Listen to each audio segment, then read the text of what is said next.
Atrial fibrillation, is it such a common arrhythmia, doctor? Definitely. We have patients who have mitral stenosis, those who are alcoholic, dyslipidemias, multiple causes for the development of arrhythmias. Atrial fibrillation is a very common arrhythmia.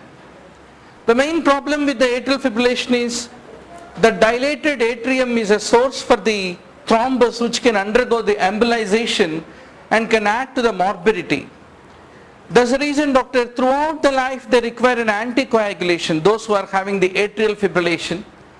Otherwise, typically they will be having excessive ventricular rate sometimes from the atria into the ventricle, rhythm will pass, and that can lead to the development of hypotension, angina pectoris, and etc. etc.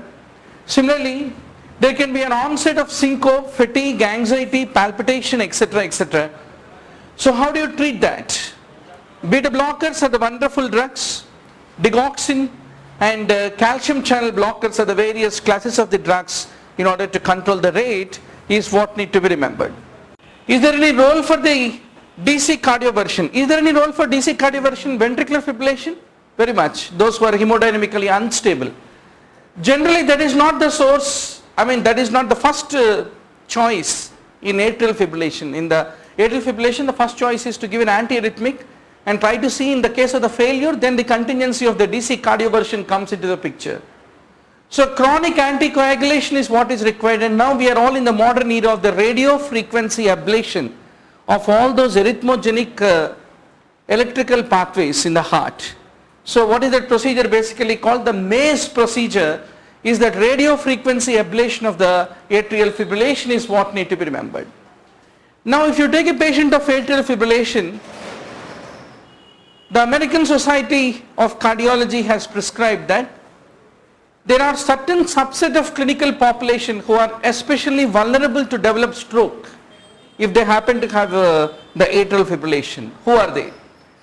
Those who are having an age greater than 65 years, presence of an associated hypertension, congestive heart failure, prior history of TIA, diabetes, presence of the rheumatic heart disease, or if you happen to do the transesophageal echocardiogram, the presence of any thrombus identified in the left atrium, they are all considered a subset of population of atrial fibrillation who are highly vulnerable to develop the stroke is what need to be basically remembered.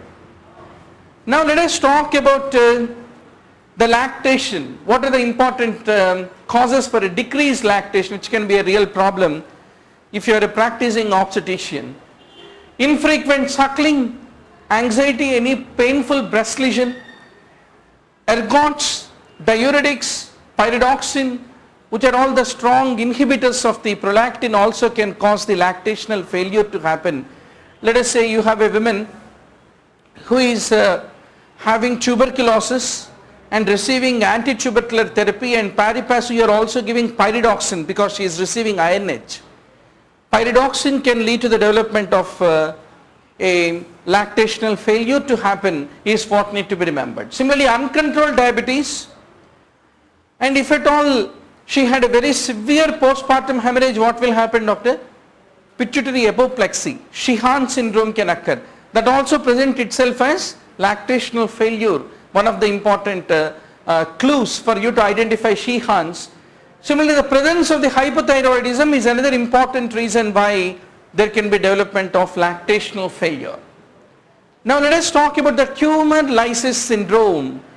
In which subset of populations is it more common, doctor? Which tumors is it more common? Lymphomas, lymphoreticular malignancies. The moment you start chemotherapy, the tumor cells will start to undergo the lysis, and there comes the picture of tumor lysis syndrome. Now what will happen when there is a tumor cell lysis? There is a release of the DNA from which nucleotides become released, and nucleotides become the source for the hyperphosphatemia, and that excess phosphate will go and bind with the calcium and lead to the development of hypocalcemia. Same time, the metabolism of the purines leads to the development of the hyperuricemia, which can lead to the development of the acute renal failure. And also the potassium being an intracellular ion, the moment there is a tumor lysis, it comes out into the plasma, and that leads to development of hyperkalemia. hyperkalemia, hyperphosphatemia, hypocalcemia, hyperuricemia. This combination is called the tumor lysis syndrome, is what need to be remembered. Primary sclerosing cholangitis. Typically it is the chronic cholestatic liver disease, quite commonly recognized in the pediatric population. You will have the cholestatic biochemical picture. What does it mean? There is a raised alkaline phosphatase, as all of you know very well. If you do an ERCP, what is the classical feature in cholangitis, Dr. Sclerosing cholangitis? There is a dilatation, narrowing, then dilatation, then narrowing, called the beaded appearance. String of beads of appearance is a very classical picture in both intrahepatic and also extrahepatic ducts, is what need to be basically remembered. Generally the primary sclerosing cholangitis is usually very progressive in nature. It can lead to cirrhosis, at a point of time portal hypertension, liver failure, and the only definitive therapy which is available for the primary sclerosing cholangitis is liver transplantation, which is one of the favorite questions of the examiner. How do you treat primary sclerosing cholangitis? So you can see the presence of the beads like appearance of the hepatic ducts, beaded appearance in the case of the sclerosing cholangitis. And if at all, if you happen to take a biopsy, you can see the prominent fibrosis which is developing around the both intra and also extrahepatic ducts, is a classical feature in the case of the primary sclerosing cholangitis. Now the question is it more common in males or in the females? One of the options given to you. So it is much more common in males. It shows a characteristic male predominance. How about primary biliary cirrhosis? It shows female predominance who are in the middle age, presenting with pruritus and having anti-mitochondrial antibody serology which is positive, with a characteristic jaundice of obstructive nature, which is direct hyperbilirubinemia, is a story of primary biliary cirrhosis, which is much more common in the case of the females. So out of all, it is the cholangiography which is considered to be the criteria standard, and sometimes 40% of children may not have any extrahepatic involvement, they may have only the intrahepatic involvement. And how do you treat if you happen to see the narrowing in primary biliary in the case of the sclerosing cholangitis? Can you do some interventional procedure? Definitely. ERCP is not only diagnostic, even therapeutic also. You can pass one stent and dilate that constricted stricture, which is considered to be the wonderful way of relieving that obstruction which is seen in the case of the sclerosing cholangitis, is what need to be remembered. Some of you are going to be DM gastroenterology shortly. So narrowing and tapering of the extrahepatic duct is what you are seeing.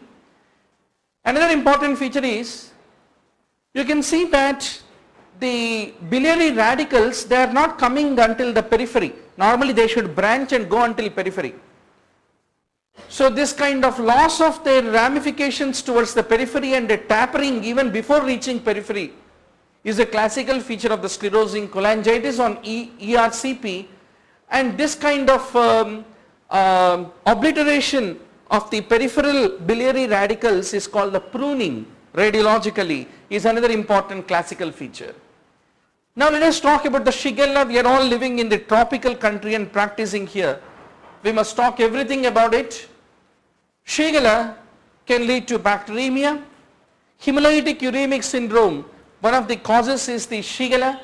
Shigella also can cause reactive arthritis, keratoconjunctivitis, sometimes rose spots, and it causes the intestinal villi to become deformed.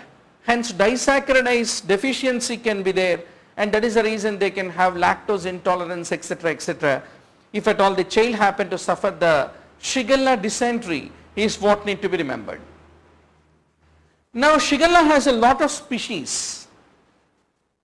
One of my friends while preparing used to say,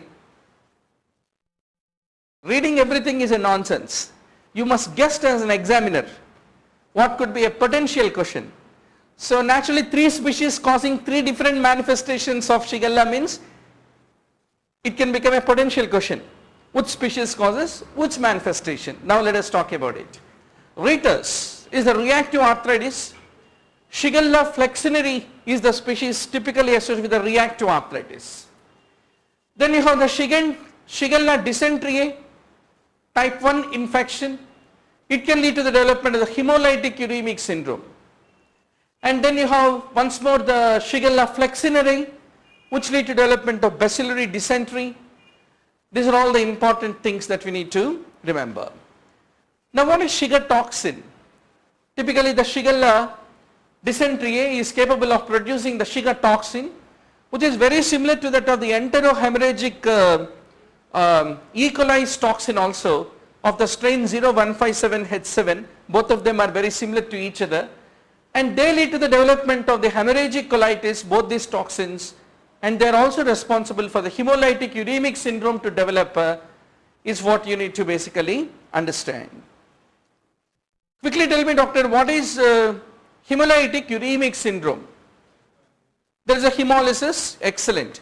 There is a hemolysis, rightly said. And also there is a microangiopathic hemolytic process. Why is it happening? The Shiga toxin or the E. coli toxin will go and precipitate a lot of fibrin formation in the vessels.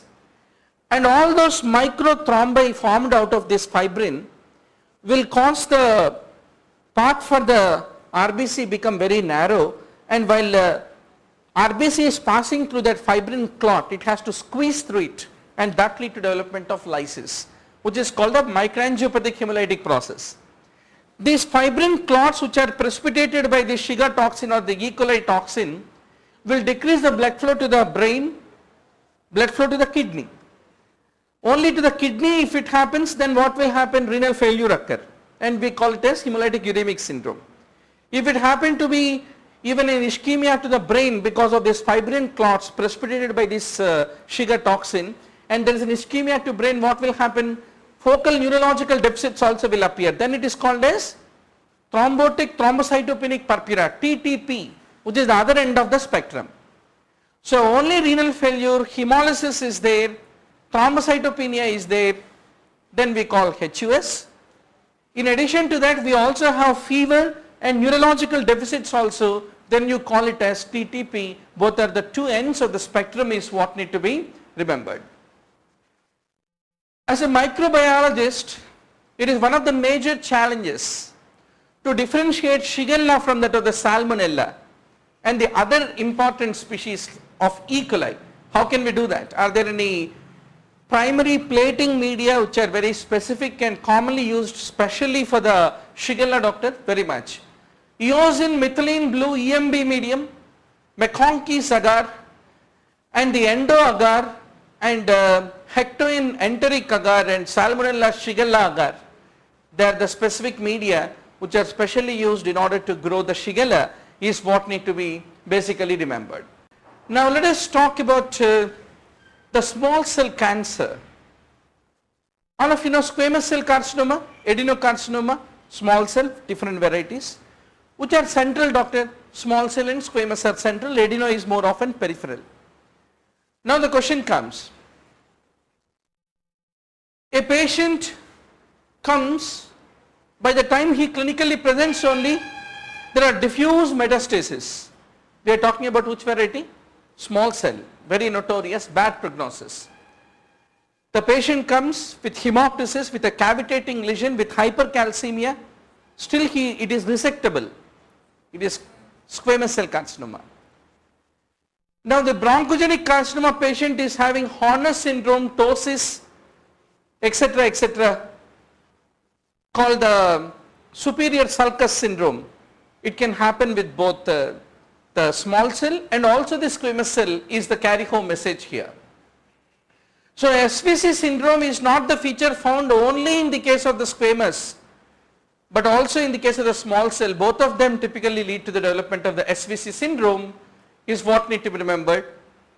Small cell is very responsive to the chemosensitive tumorities, and it is associated with the paraneoplastic syndromes. Endocrine paraneoplastic syndromes are very common in that, and it commonly metastasizes to the brain.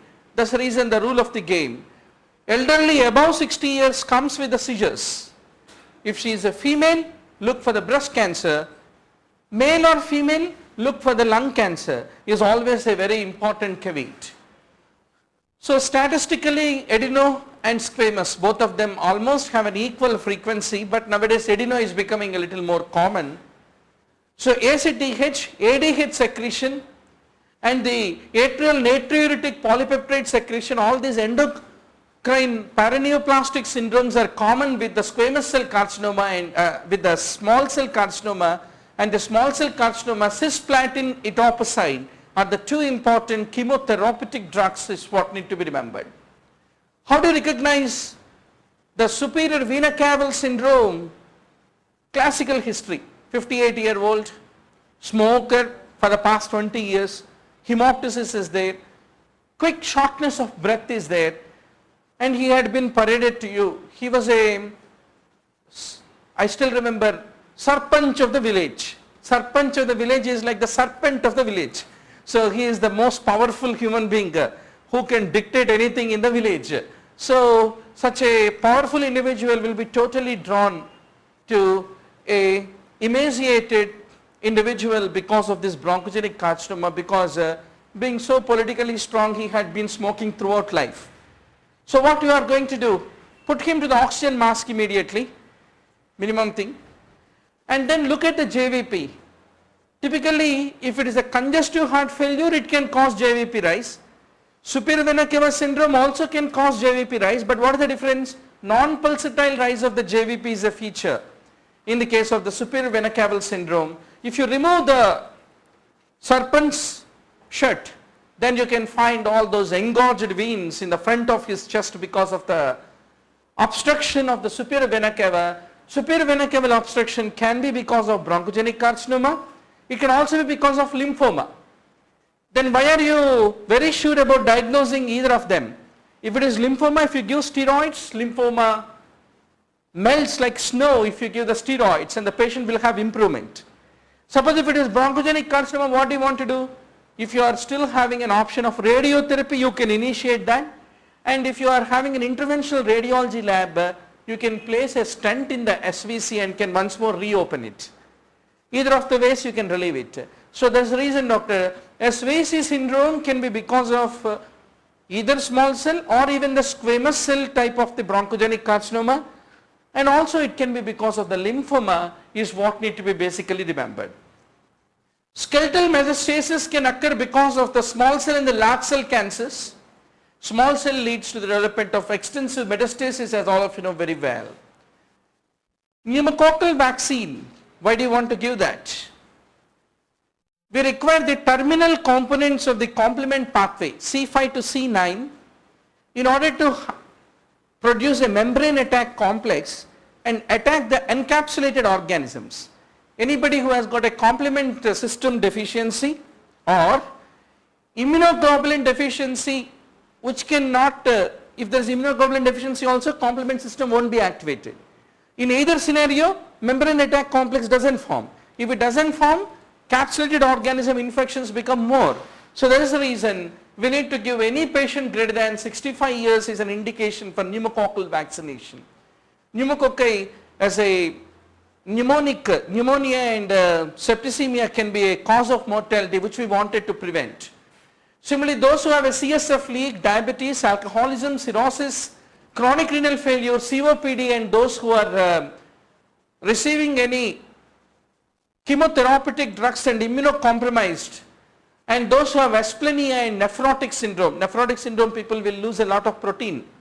If they lose protein, the complement synthesis cannot happen, and if it doesn't happen, pneumococcal infection is more common. Even nephrotic syndrome patients are at a great risk of developing the pneumococcal pneumonia, and those who are having the sickle cell anemia, they are all the indications for administering the pneumococcal vaccine. But I like to ask you a question.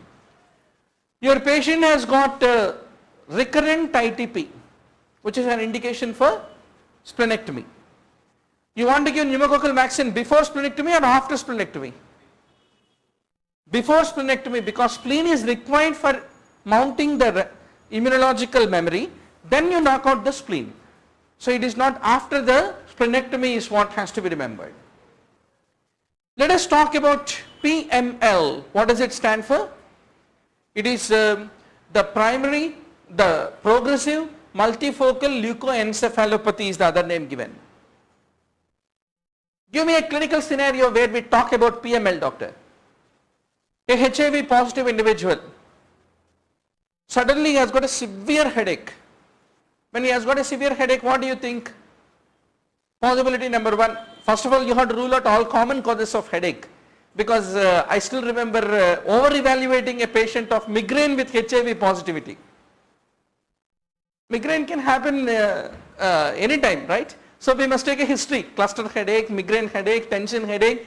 They are also possible, but HIV people can also have meningitis, encephalitis, various other important etiologies which also can cause a severe headache, especially cryptococcal meningitis.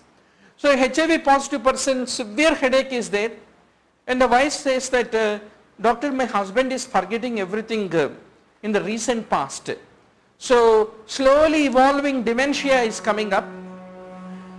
So in such a scenario, you have taken an MRI of the brain and it shows a classical lesion of the progressive multifocal leukoencephalopathy. Now we are talking about. So those who have impaired cell-mediated immune response, like HIV positive individuals, similarly those who are immunocompromised, either we are giving steroids or certain internal malignancies are causing immunocompromise, whatever, like those who have SLE, leukemia, lymphoma, organ transplant, Wiskott Aldrich, severe combined immunodeficiency. These are all the vulnerable populations to develop this progressive neurological illness called progressive multifocal leukoencephalopathy. It is the JC virus. Why JC? Is there any reason? First patient's initial 2 letters are JC. That was the reason. No big deal. Genus polyoma virus of Papoviridae is the one which is responsible.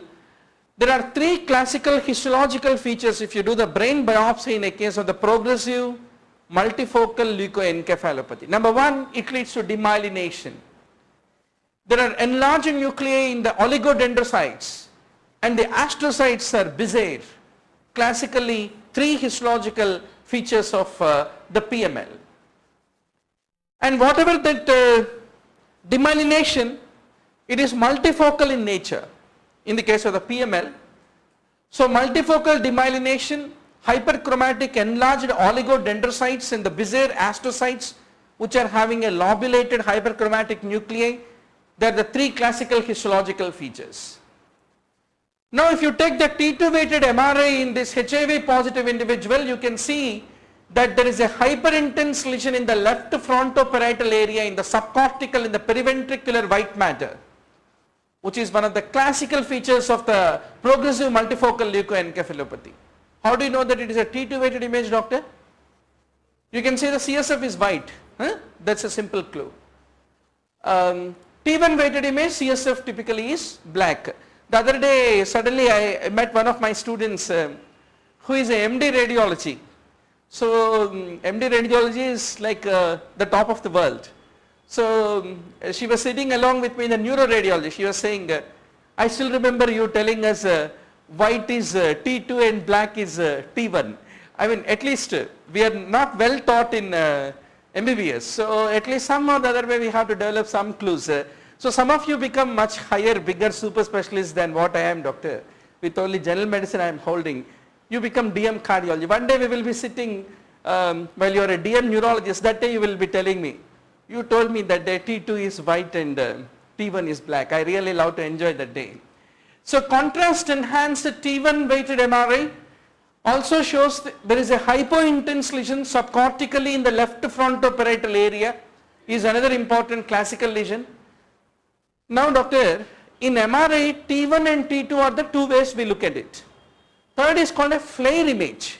What is the full form of FLAIR? Fluid attenuated inversion recovery it is called. Very simple technique, so the name looks very big. The simple thing what we do in FLAIR is, fluid is attenuated, that means the CSF, the cerebrospinal fluid normally will give certain signal intensity which can make a lesion to become invisible.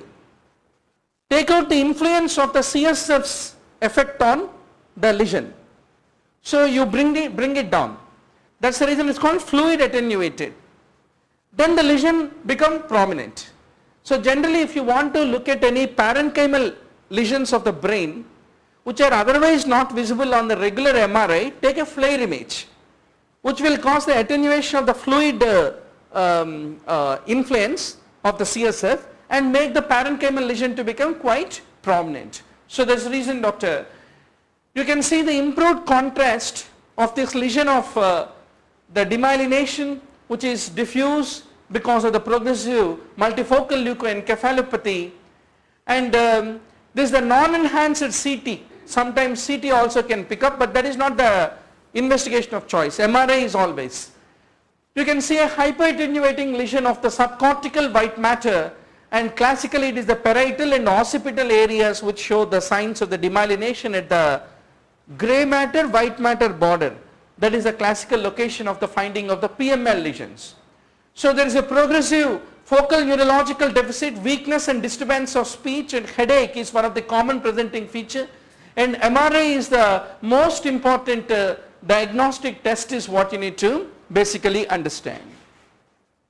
Now let us talk about the kidney renal involvement in various conditions. Anyway, all of you know diabetes causes diabetic nephropathy. Let us focus a bit on polyarteritis nodosa and what is the renal involvement, and SLE and what is the renal involvement. This is the typical angiogram. When it is being done in a case of polyarteritis nodosa, you can see multiple intrarenal microaneurysms which are developing over here, and that is how a case of polyarteritis nodosa will land up with a hypertension and uremia. They will land to a nephrologist. So there is a renal involvement because of this renal vascular disease which the patients of polyarteritis nodosa will have. SLE can have 5 different types. Type 1, 2, 3, 4, 5, there is a classification of International Society of Rheumatology on SLE and renal lesions. I think you are all aware of that. So this is the immunofluorescence pattern. IgG, IgA, IgM, C3, C1q, everything typically become positive because of their deposition in the kidney in the case of the SLE patients. It is also called the full horse immunofluorescence profile of the SLE, and in SLE you find both subepithelial and subendothelial, both kinds of deposits will be found on immunofluorescence in the renal involvement. Let us talk about the lateral medullary syndrome of Wellenberg, and naturally if lateral medullary is there, what else will be there? Medial medullary syndrome also will be there, right? Let us talk about these two entities. When it comes to neurology, sometimes we are obsessive in discussing it. So you must bear with me. A quick review of what is our brainstem. Let us talk from that level. Doctor, brainstem is like a tree.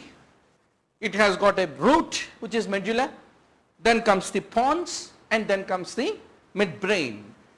This basilar artery is the one which will be flowing like the river Ganges and supplies the brainstem by 3 major vessels. One is superior cerebellar artery, other is anterior inferior cerebellar artery, other is called the posterior inferior cerebellar artery. Posterior inferior cerebellar artery basically will supply the medulla, and anterior inferior cerebellar artery at the level of the pons, superior cerebellar artery at the level of the midbrain. That is how the basilar artery like the river Ganges will be supplying the whole of the brainstem. Now if you look at the brainstem, what is it connecting? It is connecting the cerebral cortex, 2 huge cerebral cortices, and the spinal cord.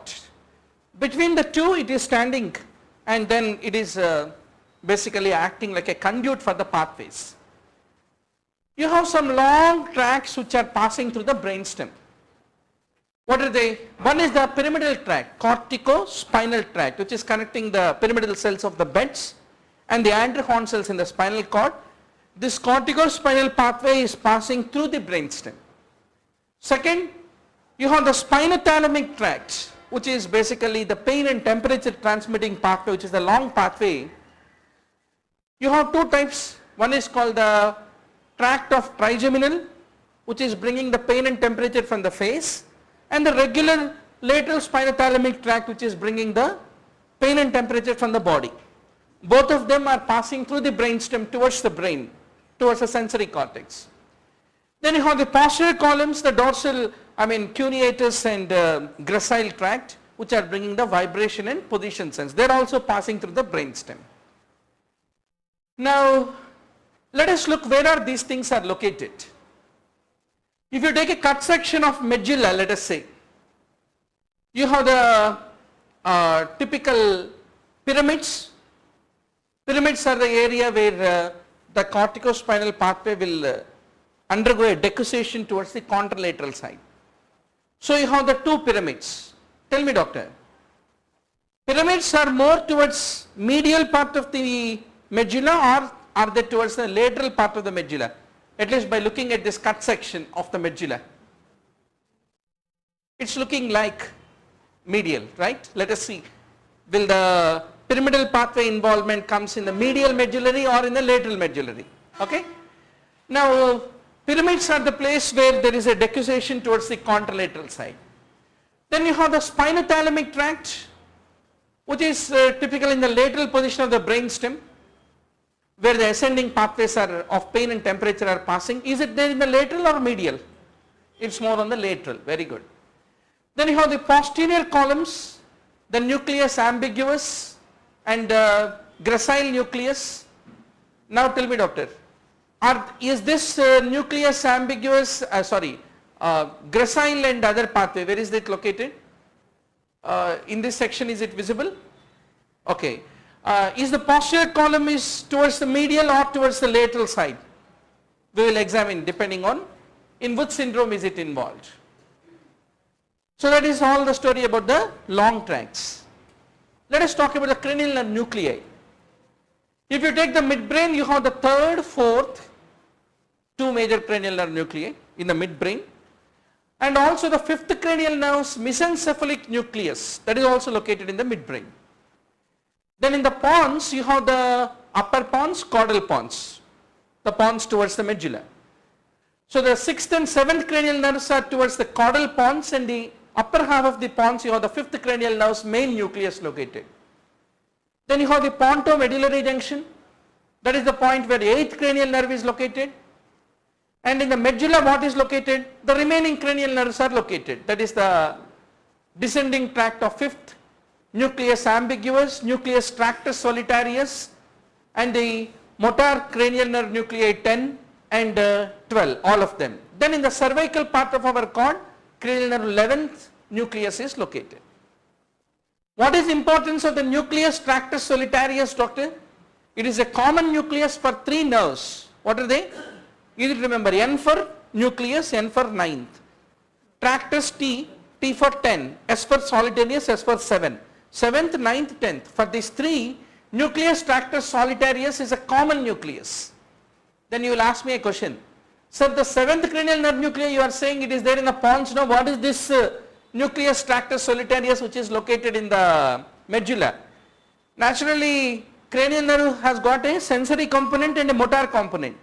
Motor component of the 7th cranial nerve nucleus is there in the lower part of the pons. Whereas the sensory part of the 7th cranial nerve is there, no? That one. Sensory part of 9th nerve and a nucleus tractus, sensory part of the 10th nerve.